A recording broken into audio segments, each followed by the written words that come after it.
Shalom Ouvracha, un point important pour se préparer à la fête de Hanouka, Be'ezrat Hashem, pour tout Am Israël, et Se'adat Shemaya, Bracha Vatzla'a, Chag Sameach. Il y a un parallélisme bien connu entre les lois d'allumage de la Hanoukia et les conseils, les fondements de par lesquels on éduque nos enfants dans la Torah, dans Avodat Hashem. Première halakha, une des premières halakha dans l'allumage des bougies de Hanouka, c'est qu'on les allume en progression. Le premier jour, une bougie, le second, deux, trois, etc. Comme la vie de Beth Hillel. Beth Shammai penserait à l'inverse. Il pense à l'inverse, 8, 7, etc. Comme pour dire, Mosif Veoler, il va en progression, de bas en haut. Mais en fait, qu'est-ce qu'on veut dire par cela? On veut dire par cela un grand message au niveau éducatif aussi. C'est marqué dans la Gemara Maseret Shabbat, Hazahir Bener, Avialo Banim Tebde Aramim. Une personne qui est scrupuleuse dans l'allumage des bougies, et Rashi explique sur place, dans Shabbat Avkav Gimel Amoud Bet, Ner Shabbat, Ner Hanouka, aussi bien l'allumage de tous ces nérotes-là du Shabbat, de Hanouka, eh bien c'est une faculté d'avoir des enfants érudits en Torah. Qui ne veut pas avoir ce bonheur-là?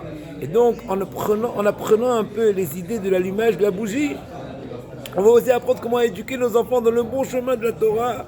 La première chose, des Mosif Veoler, il faut aller en progression. 1, 2, 3, ne jamais commencer par 8. D'un coup, chose glétouffée. Bien sûr, il faut savoir étudier le cas de chacun des enfants.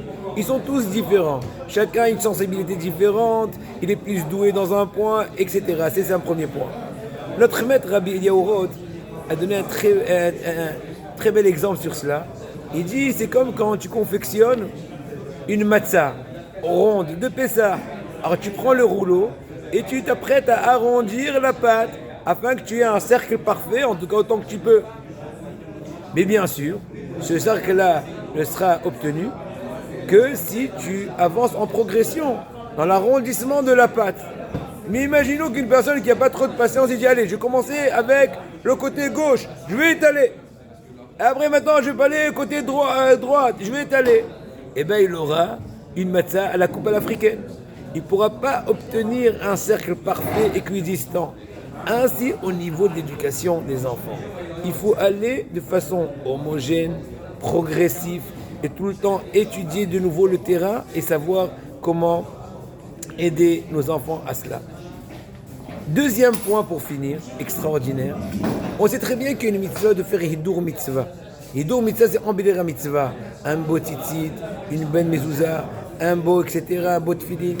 Et il faut même rajouter un peu sur le prix. La Gemara dit dans Maseret Bava Kama Davtet Amoud Bet, il faut ajouter même jusqu'à un tiers de la mitzvah. Et voilà, faites attention, Rabotai.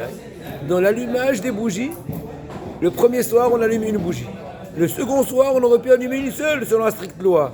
Ainsi, le troisième, une seule seulement. On fait Hidur mitzvah.